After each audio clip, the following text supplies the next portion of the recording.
带你追查事件真相，掌握政局变化。观众朋友你好，欢迎持续加入新闻大白话，我是主持人谭一伦。节目一开始来介绍今天的特别来宾，首先是前驻纽大使谢文吉，主持人好，各位朋友大家好。还有国际政治专家赖宇谦。主持人好，观众朋友大家好。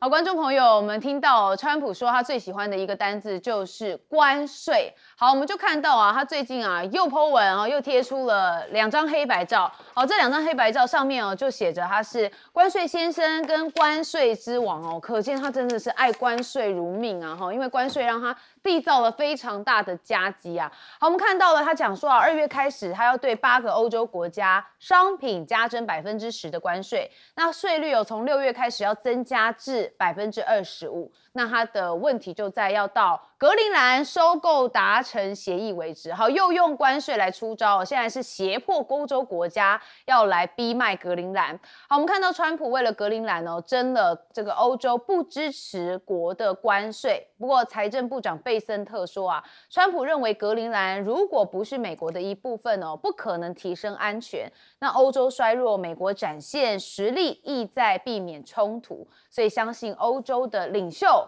会让步，所以他们是用这样子来进行胁迫。好，但是这样一来啊，美欧之间的关系当然自然就会出现裂痕哦。所以我们看到川普扬言课10%的关税，那这欧洲的8个国家包含丹麦、瑞典、法国、德国、荷兰、芬兰都发表了联合声明。他们说关税会有损跨大西洋的关系会造成危险的恶性循环。他说会致力于持续的团结并协调我方回应。我们致力的维护我们的主权。好，那这是一个联合声明。那当然各个国家这个领导人都有相关的回应。我们先看到的是芬兰总统史塔布，他说芬兰认定盟友间的议题应该经由对话跟共同规则来处理，而不是胁迫。好，关税将是损害跨大西洋关系势必会引发一个恶性循环。好，那冯德莱恩欧盟的执委会主席则说，领土的完整跟主权这是国际法的基本原则，所以欧盟这边会全力的支持丹麦还有格陵兰的人民。那欧盟的外交政策负责人卡拉斯则说啊，现在中国跟俄罗斯会从盟友分歧当中获利啦，也就是说啊，美国啊，你跟欧盟的关系不好啊，中国跟俄罗斯现在看着笑嘻嘻想说，呵呵，你们2个在自己互打，所以他觉得不要让人家有见缝插针的机会。那甚至我们也看到了这个法国的马克宏啊，他说正力推一个一旦川普实现这个关税威胁时启动的一个反胁迫的工具。好，这个工具啊，他说包含是限制公共招标，还有限制投资等领域的准入。那或者就美国对欧盟有顺差的服务业加以的实施贸易限制，包含的是数位服务。好，所以如果一旦是马克宏的这个反胁迫工具出来的话，就等于是美国跟欧洲国家直接是翻脸的状态了嘛。好，那欧盟多国也正在考虑对价值930亿欧元的输欧美国的商品要加征关税，那可能也是限制美国企业进入到欧盟市场，以反制川普。好，那当然嘛，你关税用来这样胁迫我当然也要用相关的部分来进行反击。好，但是也要看欧盟的国家他们做不做到，有时候是纸老虎的形态好，那当然看到西班牙的总理现在也很担忧啊，说啊，你川普想拿下格陵兰，只有普星最开心我们看到桑杰士啊，总理说，美国对格陵兰的任何军事行动都将损害北约组织安全，而且会为了俄罗斯入侵乌克兰提供了正当性。哇，这样看起来普京会加倍开心。好，那我们看到了普京他现在的霸权算计啊，因为他很觊觎格陵兰嘛，所以丹麦的分析师认为美国有4套剧本。我们看到这个是国际问题研究所的研究员，他说川普政府不是一个单一构想，而是至少拟定了购买、签自由联合条约，还有军事介入以及修订防卫协议的这4种剧本。他说，除了战略跟资源的考量之外，其实还牵动的是川普个人政治遗产跟美欧关系的根本裂痕。所以美国接下来势必会对格陵兰动手吗？好，国防的分析家认为啊，如果美国要动手啊，夺岛不难，但是恐怕会对美欧同盟造成一个非常重大的后续影响。那除了出兵，美国也可能会以分化、金钱还有协议扩大对格陵兰来进行影响。好，那当然，这个川普觊觎格陵兰什么呢？最重要就是矿产，还有战略价值。那还有一个就是掺杂着川普满足个人象征性胜利的心态。好，那当然，战略上面格陵兰是具有一些战略资源的，然后还有一个北极枢纽的价值，那也可以关乎在中俄制衡哦，所以战略上的问题是没有疑问的。但问题就是川普自己内心也有心魔哈。好，所以大家就觉得他就是象征他要胜利的一个表征。好，那格陵兰目前的状况，美国可能会强化军事部署，但是呢，大家就发现说根据美国跟丹麦的防卫协定美国在格陵兰当然是绝对有这个军事权利，但是川普可全权决定军事兰的这个军事部署，但是却无法让美国拥有该岛矿的所有权。好，这也是为什么这个川普必须要拿下格陵兰的一大原因。好，那我们也看到了嘛，他也有对德国这边课征关税目前是10%，结果奇怪的地方就是德军突然撤离了格陵兰44个小时之后就撤离了。我们看到德国媒体图片报就说一支由15名德国联邦国防军人员组成的小型特遣队最近在没有说明原因的情况之下，突然提前的撤离了格陵兰岛。那对于这个突如其来的撤离行动德国的政府跟国防部到现在都还没有对外有一个正式的说法。好，但是这44个小时之后就撤离了，那又正值川普施压这个关税10%大家就说应该是因为川普关税施压的问题发现苗头不对，马上就赶快撤掉了。那当然现在在这部分川普关税治百病关税对每一个部分都开始当做他的武器。你要说川普很疯，我也认同，但你要说川普很厉害，还是有那么两下子。我们先问亮哥，这不叫厉害，这叫流氓但没办法，还是大家都要不一定不一定我跟你讲这个他目前是针对那几个有派兵的欧洲国家，都征10%的关税嘛，而且要逐步增加到6月30号。如果不撤，那就到25%那可是欧洲也准备好了，欧洲准备要用关税反制美国，那大概列出了930亿要科美国的关税产品所以等于是一系又回到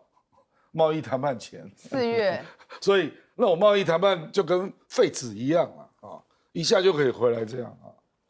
所以我认为川普没有那么容易可以处理啦，因为我认为欧洲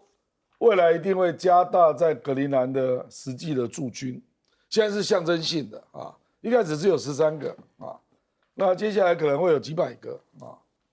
那难道美国要跟他作战吗？你一定要把他赶走不然你如何并吞？那你刚刚讲那个也不对啦，说美国没有取得主权，也无法开发它的矿产，这个说法是不对的啦。那乌克兰你为什么可以开发矿产？你也没有并吞乌克兰所以显然这个是可以签协议嘛，就你可能要跟丹麦、格陵兰，然后签一个3方协议，就说我美国出钱来挖矿那我要分多少？比如说丹麦跟格陵兰反正人口那么少，好了，给美国7成好不好？你给我3成就好了那格陵兰20%，丹麦分10%就好了，这可以谈的这怎么不能谈所以我觉得最主要不是谈不出协议了，而是川普的虚荣心使得他认为一定要变成他的主权的一部分不然如果是牵涉到军事基地，美国就是最大的军事基地现在就有了，你可以扩大丹麦没有意见了那科考中心最大的也是美国就是科学研究基地最大的也是美国，你可以再弄大那你如果认为我要的是矿，那好通通都给你大家来签约，签个共享的条约那稀土只是一部分不止还有什么锂矿一大堆矿那坦白说，丹麦也没有能力开采了，所以就是格陵兰大家来签个约嘛。我觉得如果这样，美国川普还是不满，那坦白讲，这是没有任何正当性的啦。因为目前的状况听起来就是说，除了被美国并吞之外，其他的条件大概丹麦、格陵兰都愿意谈。那欧洲的态度也大概是如此，啊，所以对于你美国担心俄罗斯会常常过来格陵兰啊，那这个忧虑我们了解，不然请美国再多盖几个基地，多盖几个军港，可以啊，我认为他们没有意见的。可是你去东扯西扯说，俄罗斯现在就常常在绕，未来中国也要过来，那扯太远了啦。中国坦白讲，在格陵兰只有小小的几个矿啊，他在格陵兰根本没有力量，所以我认为就是他的虚荣心，他就要说我的版图扩大了，那是我任内完成的，大概是这样。好，这个川皇帝的态势哦，很显现。好，谢大使怎么看？我想这个德国为什么撤军啊？其实理由很简单啦，就是德国与美国的关系远重要于德国与丹麦的关系。如果德国把丹麦的关系啊置于跟美国关系之上的话，就德国从上到下都智障。对，他不会为丹麦做任何去破坏跟美国关系的事。尤其美国要耍硬的话，搞不好还派兵一起跟美国一起占领这个格陵兰呢。这就是国际政治，不要想得太什么国际法、什么道德、什么友情，那都不值钱的。这里面只有利益。所以德国一想到他有35000美军在德国，他心里就已经发慌了，还在那边派15个人，本来是以为小事一桩啊，演戏可以。当真那就不行了，而且德国的情报都要靠 CIA， 都靠 CIA 啊。德国现在这个很多事情，美国要 say no 的话，德国还是很难办啊。德国现在那个首相很多做法跟高市早苗也很像啊，军国主义正在快速复活中啊。所以呢，这个时候得罪不起美国啦，德国都不敢说话了。其他这些人讲话，我觉得都是怎么样？要不然就是自己骗自己，要不然呢就是想要骗别人，要不然就是弱智。比如说呢，这些弱智，比如说欧盟外交政策负责人那位爱沙尼亚前总理那位这个卡拉斯女士，对，她说现在是盟友分歧获益，她前提是她跟美国是盟友，他们搞错啊。你把美国当盟友，美国有没有把你当盟友啊？这个他们到现在还没醒过来，还把美国当他的盟友。川普，你要看他前2天在他的出售票怎么写。好，丹麦跟所有的欧洲国家在内，过去都是靠美国怎么样？都是靠美国给好处活下来的。所以现在为了世界和平，丹麦必须要对美国做出什么回馈？要 give back， 要怎么样？要感恩戴德，把你的领土交给美国了。对，都讲到这个份了，所以现在大家应该讨论，我觉得就变成就是说，还是丹麦研究所的那个问题研究所、国际问题研究所，他讲美国怎么拿下格陵兰，这个是一个问题啦。我想玩文的话，或者玩武的话，那都需要一些法令程序。文的话就是拿钱，叫那格陵兰57000人举行公民表决。成为美国什么样的成为美国的一部分，就美国说我对格陵兰有主权，因为川普已经讲了，我就是要有合法的主权，没有合法主权他不要，他要把美国国旗合法的挂在那个地方，他不会悬而不决的。那他们现在就是说，现在已经在谈了，川普为什么有把握？他已经跟那个格陵兰的各界正在谈了。有人说一个家庭给什么？给10万块，一个人给10万块，那个。欧洲的媒体去街上随便访问几个，就跟就在台湾一样我支持台独的，我为台独而死的人在台湾访问，然后呢，他说这代表全部台湾人的意愿，你相信吗？对不对？他跑到格陵兰就找了人，就是说我们抵死不会成为美国一部分，可是呢，这个是事实嘛，所以到时候公民投票，一决定就成为美国的领地，美国就拥有主权，就决定了。那如果你们不要钱的话，那就拿命来换吧。好，这蛮夸张的哈。赖教授怎么看？川普希望在他任内完成并吞格陵兰这个意志跟决心是蛮明确的了不管欧洲怎么反抗、怎么反对，我们看到川普的意志是继续在执行中，而且在推进中啊。那目前来讲，欧洲一开始的时候有7个国家啊，他表达他支持这个丹麦，所以他派兵了。派兵了以后，川普的第一出手就是棒打出头鸟，很明白的，就是先把这个7+1，因为另外一个没有派兵的就是丹麦，他有一些雪橇部队啊，一些在那边，但是他棒打出头鸟，就先把这8个国家敲了，讲得很明白，而且立刻生效了啊。2月1号，它的添加10%的关税就生效了，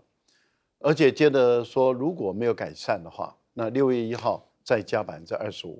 那你再加上原来的15%，等于是这些国家它至少就50%的关税了。50%的关税，它基本上就很难卖东西到美国去。中间德国的损失最大，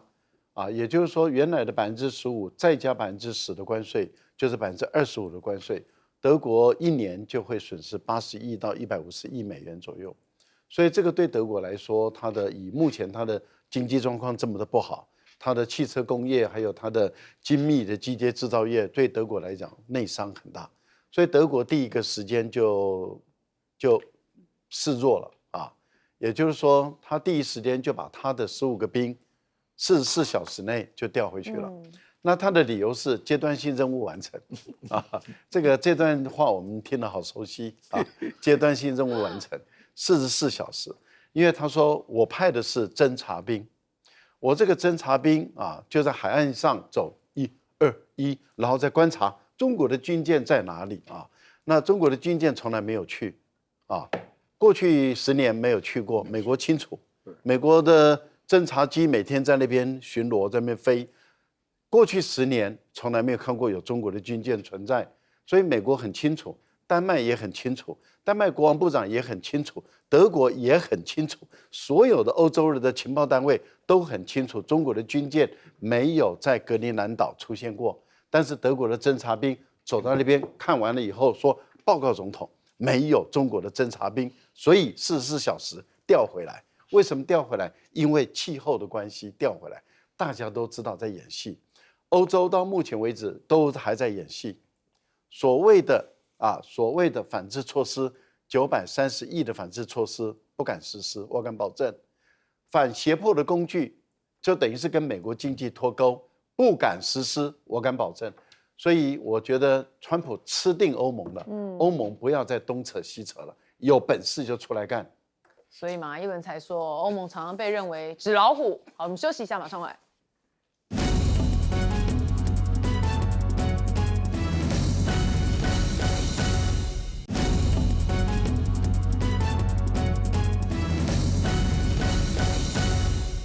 好，我们持续来关心的是美国跟伊朗现在的情况。我们先看到就是伊朗现在呛川普说攻击最高领袖，视同宣战。好，我们看到伊朗总统的裴泽斯基安他就说任何针对伊朗最高领袖哈米尼的攻击，都会被视为对伊朗来宣战，而且强调，如果华府有发动任何袭击的话，德黑兰必将严厉的回应。好，那当然，伊朗的地方官员特别说现在示威的浪潮到现在造成的是至少5000人死亡，那其中大约有500人是安全部队的人员，所以他们司法部的发言人也特别讲，一连串的行动都被认定跟真主为敌，那跟真主为敌就是伊斯兰刑罚当中最严厉的罪行之一，所以按照伊朗的法律，这个罪名最高可以判处死刑。好，这话讲得非常的呛。但是伊朗现在街头被说像戒严一样，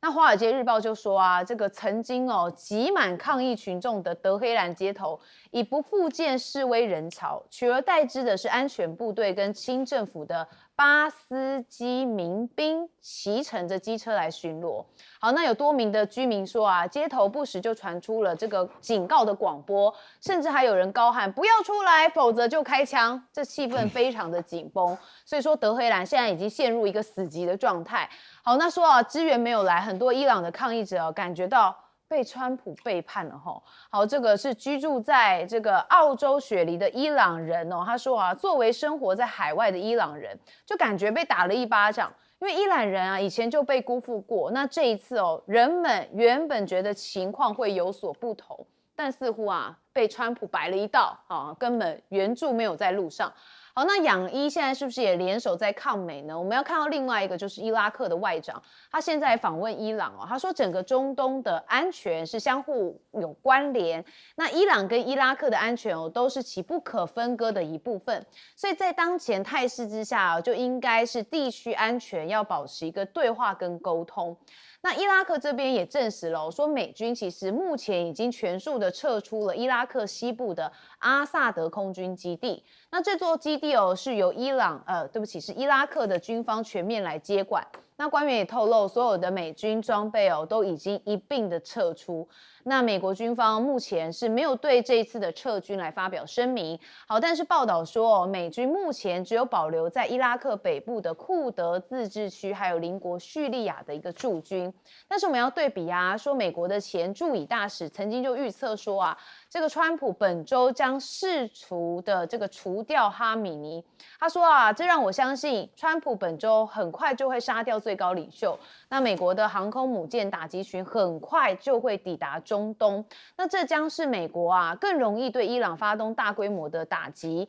并为防范伊朗反击来做好准备。好，但是我们之前也曾经讨论啊，川普其实有踩刹车哦，很多人跟他讲，目前哦这个伊朗是不要打的。好，所以有美国的前驻以色列大使，大家就会讨论说，他的论点大概是如何？那我们也看到，确实有一些内幕啊，说2周之后还是有可能川普会对伊朗来动武。好，这是美国官员透露说，等待向中东部署的美国军事力量陆续到位，未来大概2到3周哦，川普还是有机会再度批准空袭伊朗。那川普跟幕僚仍然保留各种的选项，甚至可能再争取时间。那就是原本在南海的林肯号打击群已经启程前往中东，预料在1周之后就会抵达。所以这1周之后会不会就是一个转捩点的关键哦？很多人也都在关心。但是呢，现在美国自己的内部，川普可能也要担心哦，这1年哦也是一个重要的转捩点，对川普而言，因为是他们的中期选举。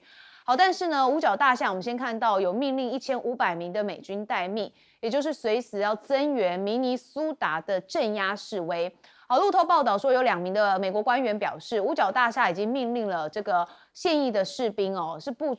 驻扎在阿拉斯加的，要部署到明尼苏达州，要做好准备。好，主要就是因为之前的这个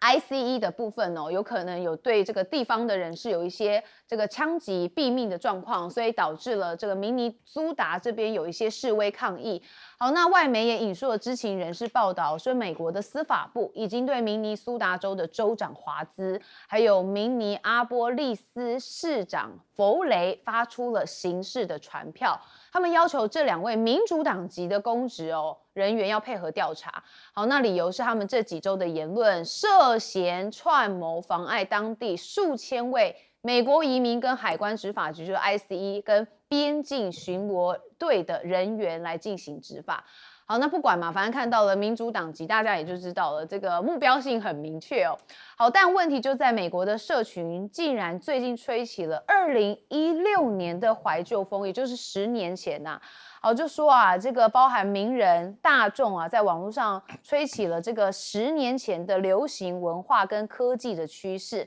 所以专家认为啊，这种现象其实反映着民众对政治角力的厌烦。那将2016年形容为最后的快乐时光，好，所以2016年之后都不快乐吼，这可能是美国人现在的感受。好，没关系，我们先看到美伊的关系持续的复杂跟紧张，我们先问亮哥。伊朗啊，因为革命卫队发现，因为伊朗是禁止枪支买卖，民间没有持有枪支，可是库德族跟德黑兰街上抗议的民众有一些人有枪，所以他们是严重怀疑有外力介入啊。因为库德族的分裂势力本来就是长期跟美国合作的，这也不是只有伊朗啊，包括在伊拉克啦，还有叙利亚都是这样啊。所以美国本来就跟库德族有军事上的合作，所以1月8号断网之后，一直到1月16都是断网所以我们没有看到伊朗现场的画面嘛。那个革命卫队上街就直接开枪，哇，就直接开枪哦。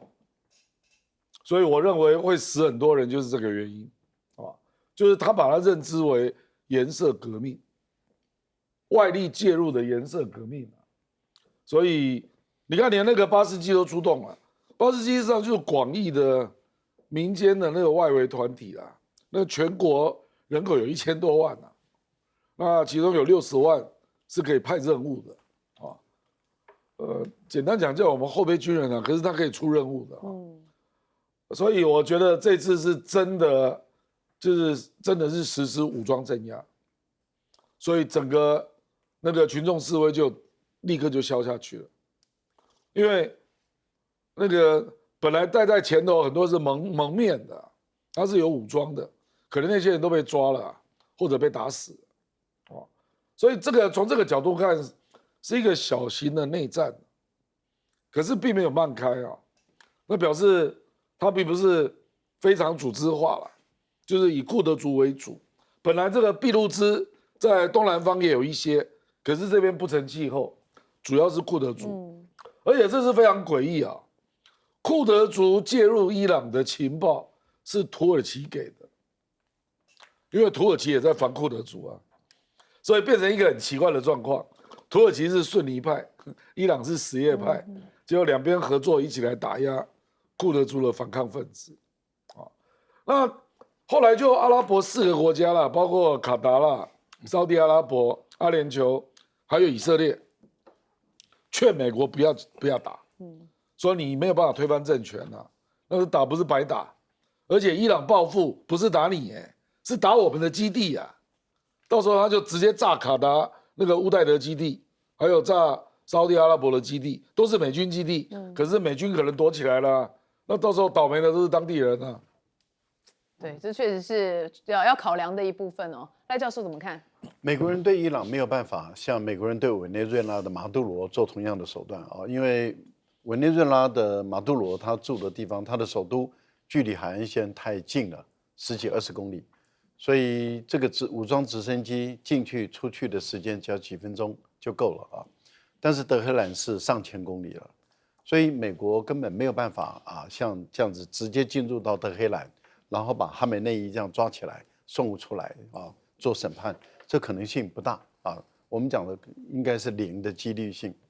那所以对美国人来说，武装直升机派不过去，他唯一能做的就是所谓的斩首行动。那斩首行动就是靠的战略轰炸机或是战斗轰炸机，那么渗透进入到伊朗境内，然后对哈梅内伊进行轰炸。可是他要依靠的是准确的这个情报如果他的情报不准确，他没有炸成功的话，那没有炸成功，这个问题就更大了。因为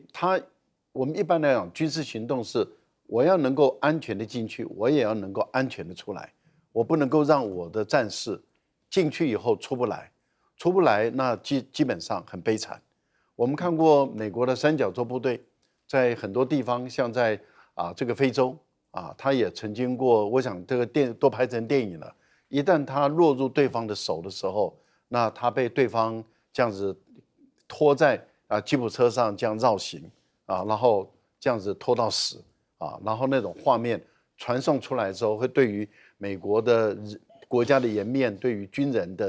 的信心，还有这种恐惧感会上来。所以这个是一个非常不幸的事。也就是说，对于美国的军队来讲，它只能成功不能失败，失败的后遗症太高了。可是炸这个德黑兰的首都，那你要靠情报，美国的情报做不到。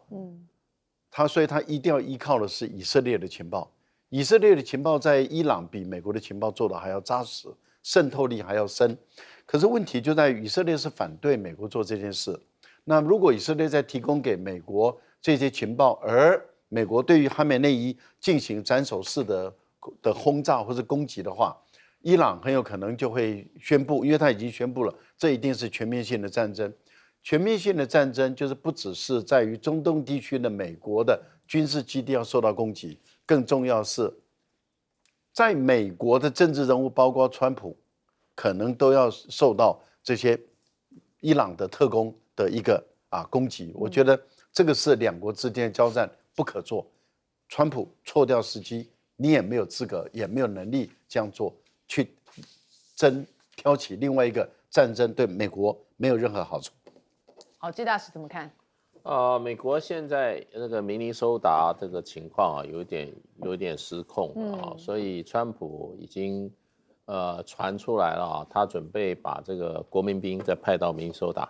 为什么？就是前2周明尼苏达这个ICE在执勤的时候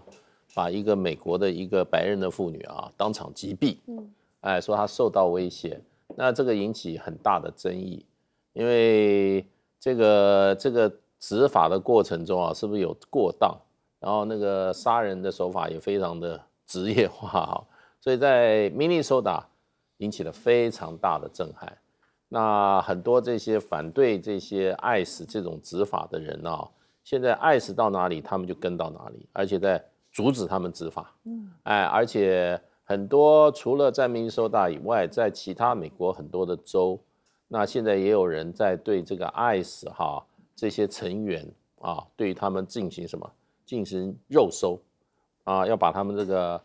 各种的社会关系亲属都给他公布。所以事实上的话，现在美国各个地方以明尼苏达为首的话，对于ICE的话是采取一个高度对抗、高度敌视的一个态度那这个风潮如果起来的话，对川普来执法的话是有大的问题。那川普对这个问题其实他是怎么样反复？川普这个人态度一开始的时候当然就是说，哎呀，那个被打死的那位这个白人女性她本来就是有问题的而且是一个很烂的诗人讲了一大堆然后呢，后来又看到这个民怨高涨以后，他又回过头来，又好像说事实上这个行为是有所不当，所以他有些摇摆。最近又开始强硬，而且我刚刚看他在这个他的 True Social 又发一篇文章，直接针对明尼苏达的联邦众议员，一位索马利亚背景的一个美国的联邦众议员，他说他应该被送回索马利亚。然后去做什么？去 make Somalia great again， 意思就是说，这个美国公民，而且已经在美国获得这个当地选民支持的这个美国的联邦众议员，他称他叫 fake congresswoman， 假众议员。所以这件事情现在你要看 CNN 新闻，每天都在报道。那川普会不会派部队去镇压，再提高他的镇压手段？我认为不无可能，所以这件事情，美国全美的反ICE的潮流方兴未艾。那川普看他要硬还是要软？好，看起来会持续的硬下去好，那这当然对美国人民来说就会有一些分化的一些状态。我们休息一下，马上回来。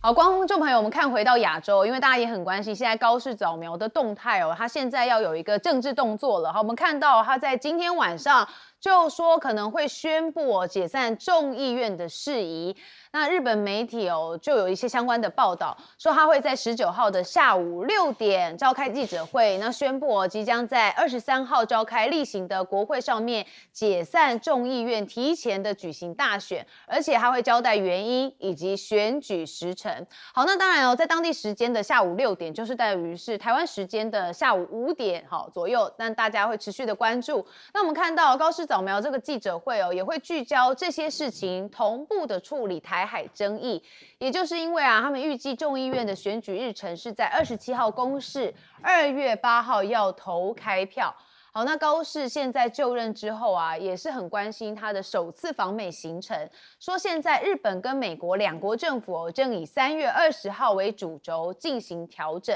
好，主要原因就是因为大家记得嘛，这个川普4月的时候要来到北京跟习近平见面，所以他们希望在美中领袖会谈之前高市早苗就先到美国来进行访问。好，那也会对于台海争议所引发的对中政策来进行协调。但是高市早苗要解散众议院进行说明啊，在野党其实很不满意啊，认为这是弃民众于不顾。我们看到这是这个日本立宪民主党啊，他们就说是牺牲国民生活，缺乏正当理由。那日本的共产党则说啊，这次解散众议院是弃民众于不顾。彻头彻尾是服务于党派私利，而且直言政坛一味的右转，真的不可取。好，那当然也看到立宪民主党跟公民党成立了一个新政党，叫做中道改革联合，也在今天揭晓了他们政策的5大方向。那方向是预计主张在存亡危机事态的状况之下，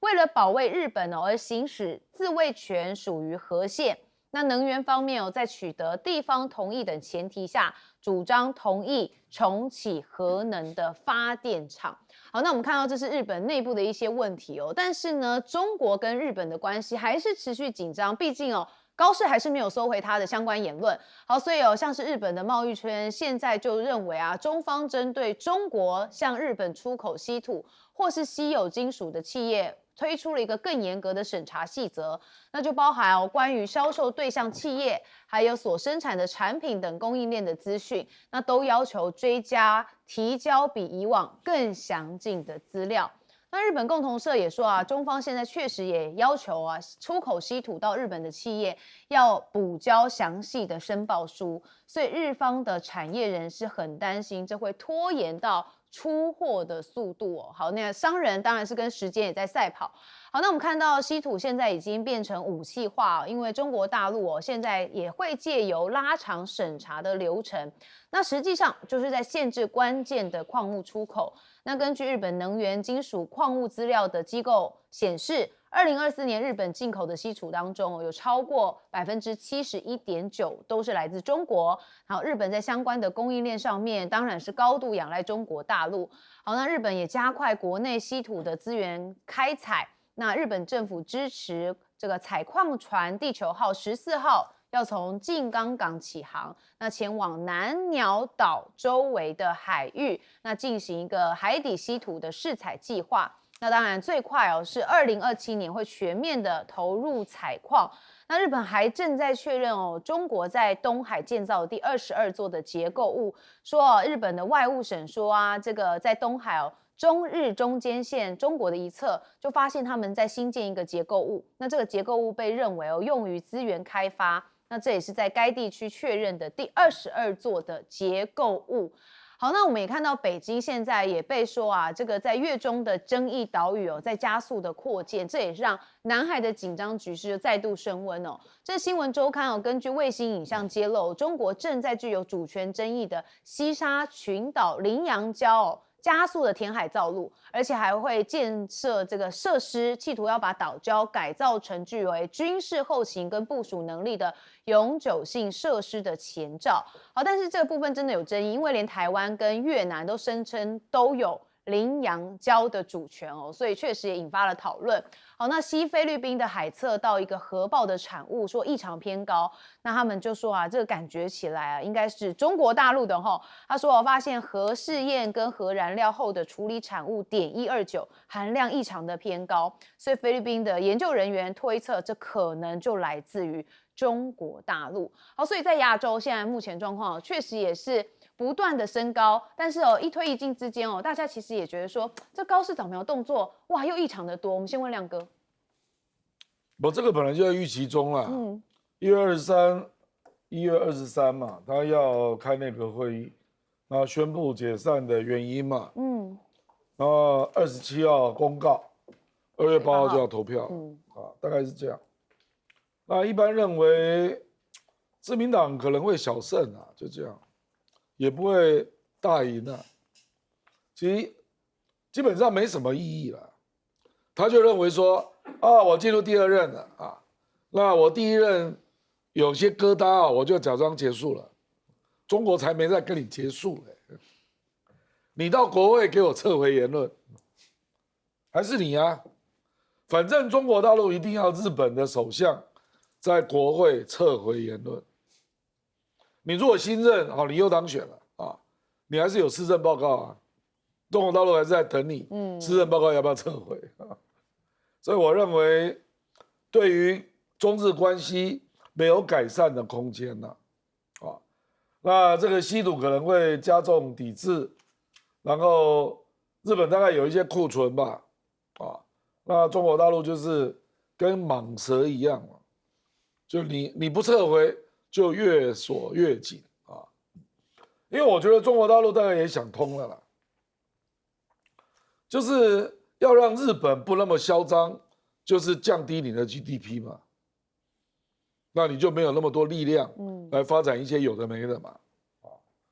那中国大陆确实可以造成日本 GDP 的下降，啊，这是第一点了。那第二点，处于紧张状态嘛，所以我就可以在日本周边进行实地的军演，不就跟台湾一样？赖清德不是方便中国大陆到你台湾周边做联合利剑，还有什么正义使命，那都是在你周边军演的。简单讲就是说，中国大陆已经死心了啦，我还是到你周边哦，多收集一点水文啊、环境资料啦，准备哪一天要派上用场。所以军方也这样想，那个经济官僚也这样想，那就合成了国家的总体战略了。就是中国的战略就是削弱日本，那准备跟日本决战啊。可是决战不会发生的，可是要熟悉战场，就变成这样啊。那这个稀土会严重影响到日本的军事本土化啊。那美国是乐见啊，因为日本没有办法本土化，只能跟美国买啊。那美国不是又多了军售的机会，对不对？然后呢，很多关键的零组件跟稀土不卖日本，谁可以制造类似的东西卖给中国？就是韩国嘛。所以美国跟韩国都变成获利者。好，介大使怎么看？其实中国大陆现在稀土管制的这个规定啊，其实已经很具体了，而且已经在实行当中了。日本现在厂商在抱怨说，我们要把这些最后的最终用户都要报出来。其实这个中国大陆那个稀土管制的规定一开始就这样规定。它的整个稀土管制规定的目的是什么？就是要为了怎么样让军武不要扩散啊，所以基本上都是对这些所谓的军武的公司、军武的厂商设的，不只是有日本，包括美国，全世界它都要规定，你这个稀土是不能送到这些国家的。所以这个过程中呢，就是说日本现在因为过去整个中国稀土管制的时候，本来所有出口商他要出口稀土的时候，他都要填具这些所谓的